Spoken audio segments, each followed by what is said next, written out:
Assalamualaikum warahmatullahi wabarakatuh. Apa kabar semuanya? Semoga kita senantiasa berada dalam lindungan Allah. Selamat berjumpa kembali dengan saya Syihamuddin Al-Ahmadi pada pembelajaran pendidikan agama Islam. Pada kesempatan kali ini kita akan belajar tentang pengurusan jenazah, takziah dan ziarah kubur. Apakah kalian siap?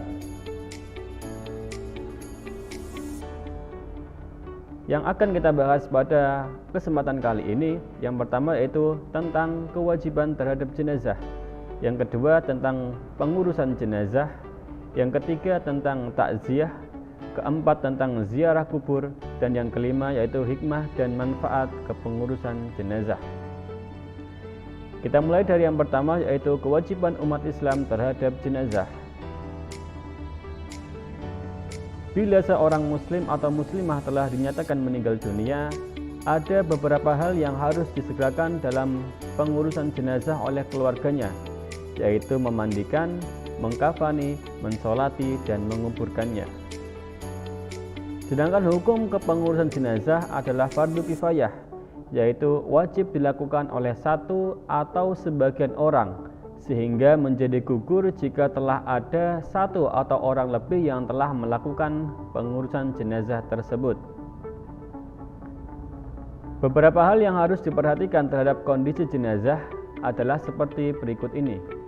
Yang pertama, pejamkanlah matanya dan mohonkanlah ampun kepada Allah Subhanahu wa Ta'ala atas segala dosanya. Yang kedua, tutuplah seluruh badannya dengan kain sebagai penghormatan dan agar tidak terlihat auratnya.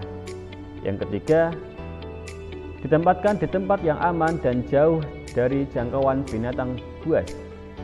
Yang keempat, bagi keluarga dan sahabat-sahabat dekatnya tidak dilarang mencium si mayat tersebut. Kemudian yang kedua yaitu pengurusan jenazah. Ada 4 urutan tentang pengurusan jenazah. Yang pertama yaitu memandikan, yang kedua mengkafani jenazah, yang ketiga mensolatkan jenazah, dan yang terakhir yaitu menguburkan jenazah. Untuk yang pertama dulu yaitu memandikan jenazah. Syarat-syarat wajib memandikan jenazah, yang pertama yaitu jenazah tersebut harus beragama Islam. Yang kedua, didapati tubuhnya walaupun hanya sedikit. Dan yang ketiga, jenazah tersebut bukan mati karena mati syahid. Yang berhak memandikan jenazah yaitu apabila jenazah itu laki-laki, yang memandikannya hendaknya laki-laki juga.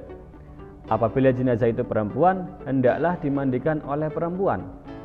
Apabila jenazah itu seorang istri, suami lebih berhak untuk memandikannya. Dan apabila jenazah itu seorang suami, istri lebih berhak untuk memandikannya. Adapun tata cara memandikan jenazah, yang pertama yaitu tempatkan jenazah di tempat yang tertutup.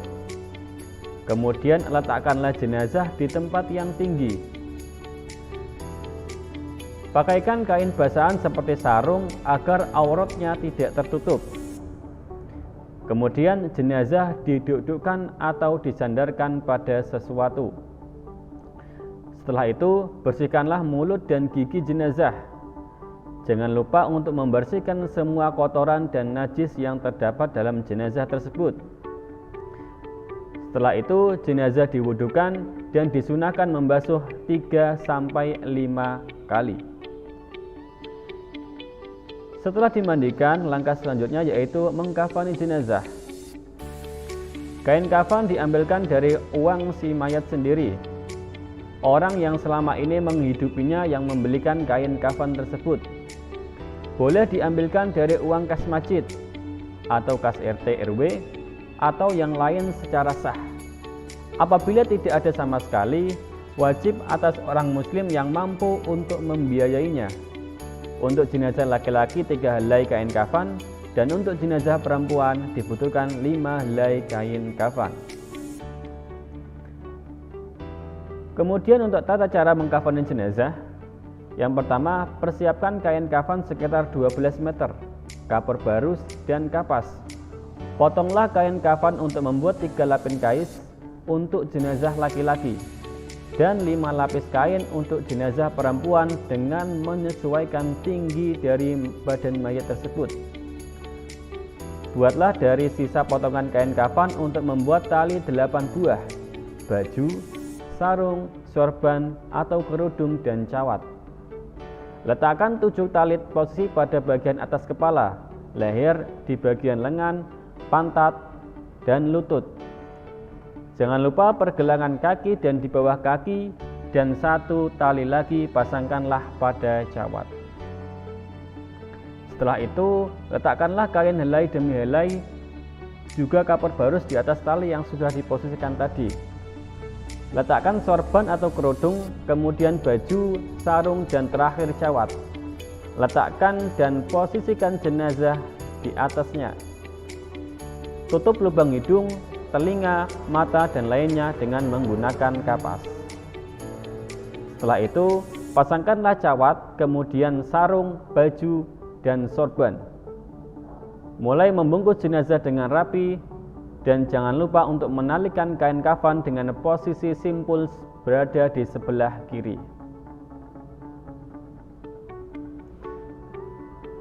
Setelah mengkafani jenazah, tahapan yang selanjutnya yaitu mensolatkan jenazah. Tidak semua jenazah itu dapat disolatkan. Ada syarat-syarat khusus yang harus dipenuhi jenazah agar bisa disolatkan. Yang pertama, jenazah tersebut harus suci, baik suci badan, tempat, dan pakaian. Yang kedua, jenazah tersebut sudah dimandikan dan dikafani. Yang ketiga, jenazah sudah berada di depan orang yang mensolatkan. Setelah syarat tersebut terpenuhi, langkah selanjutnya yaitu tata cara mensolatkan jenazah. Yang pertama, dimulai dengan niat terlebih dahulu. Niat salat jenazah laki-laki yaitu usolli ala hadzal mayyiti arba'a takbiratin faradul kifayati ma'muman lillahi ta'ala. Sedangkan untuk niat salat jenazah perempuan yaitu usolli ala hadhil mayyitati arba'a takbiratin faradul kifayati ma'muman lillahi ta'ala. Setelah itu dilanjut dengan takbir pertama, membaca surat Al-Fatihah. Dilanjut dengan takbir kedua yaitu membaca sholawat atas Nabi Muhammad sallallahu alaihi wasallam. Allahumma salli ala sayyidina Muhammad wa ala ali sayyidina Muhammad. Takbir yang ketiga yaitu membaca doa untuk jenazah. Allahumma ghafir lahu warhamhu wa'afihi wa'fu anhu. Dilanjut dengan takbir yang keempat, doa Allahumma la tahrimna ajrahu wa la taftinna ba'dahu waghfir lana wa lahu. Dan diakhiri dengan salam.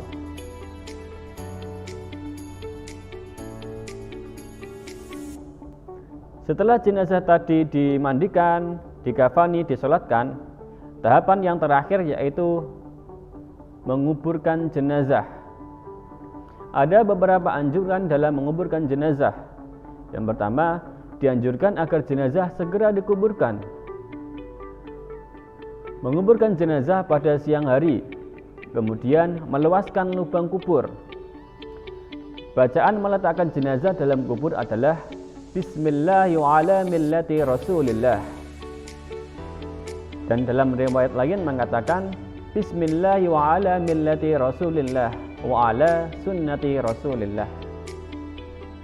Kemudian ada larangan untuk memperindah kuburan. Ahli waris atau keluarga hendaklah bersedia menjadi penjamin ataupun menyelesaikan atas hutang-hutang si mayit jika mayit tersebut memiliki hutang. Selanjutnya yaitu takziah. Pengertian takziah yaitu mengunjungi orang yang sedang tertimpa musibah. Musibah berupa kematian salah satu keluarganya dalam rangka menghibur atau memberi semangat. Dalam bertakziah ini ada adab-adab bertakziah yang harus kita perhatikan. Yang pertama, menyampaikan doa untuk kebaikan dan ampunan terhadap orang yang meninggal, serta kesabaran bagi orang yang ditinggal. Yang kedua, hindari pembicaraan yang menambah sedih keluarga yang ditimpa musibah. Yang ketiga, hindari canda tawa, apalagi sampai terbahak-bahak. Yang keempat, usahakan turut menyolati mayat dan turut mengantarkan ke pemakaman sampai selesai penguburan. Dan yang kelima, yaitu membuatkan makanan bagi keluarga yang ditimpa musibah. Selanjutnya yaitu ziarah kubur. Seperti hadis yang diriwayatkan oleh Abdullah bin Buraidah berkata, Rasulullah Shallallahu Alaihi Wasallam bersabda, "Aku pernah melarang kalian berziarah kubur, maka sekarang berziarahlah kalian ke kubur." Hadis riwayat Nasa'i. Adapun ada berziarah yang harus kalian perhatikan. Yang pertama, bahwa niatkan dengan ikhlas karena Allah Subhanahu wa taala, tunduk hati dan merasa diawasi oleh Allah. Sesampai di kuburan hendaklah ucapkan salam. Assalamualaikum ya ahlal kubur, fa inna insyaallahu bikum lahiqun. Yang ketiga, diusahakan tidak berjalan melangkahi kuburan dan menduduki nisan. Yang keempat, berdoa untuk ampunan dan kesejahteraan si mayat di alam barzah dan akhirat kelak. Yang kelima, tidak banyak bicara mengenai urusan dunia di atas kuburan. Hikmah-hikmah yang dapat kita ambil dari berziarah kubur, yang pertama yaitu mengingat kematian. Yang kedua, dapat bersifat zuhud atau menjauhkan diri dari sifat duniawi. Yang ketiga, selalu ingin berbuat baik sebagai bekal kelak di alam kubur dan hari akhir. Yang keempat, mendoakan si mayit agar diampuni dosanya dan diberi kesejahteraan di akhirat. Adapun hikmah dari kepengurusan jenazah, yang pertama yaitu dengan melakukan pengurusan jenazah akan meningkatkan kesadaran bahwa hidup di dunia ini adalah fana dan sementara. Yang kedua, menambahkan semangat beribadah, memperbanyak amal kebaikan selagi masih hidup. Yang ketiga, gemar mensucikan diri sebelum disucikan atau dimandikan. Yang keempat, menggugah kesadaran untuk menutup aurat sebelum ditutup dengan kain kafan. Yang kelima, baju atau pakaian luar bukanlah hal utama, melainkan apa yang ditutupi yaitu hati dan iman. Karena ketika mati semua sama menggunakan kain kafan berwarna putih. Yang keenam, menjaga salat 5 waktu sebelum disolatkan. Solatlah sebelum disolatkan. Yang ketujuh, menyadarkan diri bahwa manusia diciptakan dari tanah dan akan kembali menjadi tanah. Yang kedelapan, menggugah kesadaran untuk segera menggunakan apa yang dimiliki, termasuk dalam hal harta dan kekayaan yang dimilikinya di jalan kebaikan. Karena kalau jasad sudah dikubur, maka semuanya tidak akan dibawa mati atau dikuburkan. Yang terakhir yaitu menerapkan perilaku mulia. 1. Segera mengunjungi keluarga yang terkena musibah, mendoakan mayat dan mengucapkan turut berduka kepada keluarga yang ditinggalkan. Yang kedua, membantu persiapan pengurusan jenazah seperti memandikan, mengkafani, mensolati, dan menguburkan.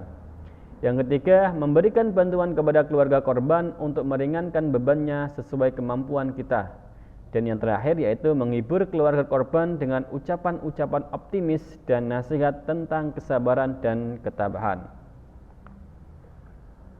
Begitulah anak-anak, pada kesempatan kali ini kita telah belajar berkaitan dengan tata cara pengurusan jenazah, takziah, dan ziarah kubur. Semoga apa yang telah kita pelajari pada kesempatan kali ini dapat memberikan manfaat yang berguna bagi orang lain, bagi agama, nusa dan bangsa, dan dapat kita gunakan di masyarakat. Demikian yang dapat saya sampaikan pada pelajaran kali ini. Wabillahi taufiq wal hidayah. Wassalamualaikum warahmatullahi wabarakatuh.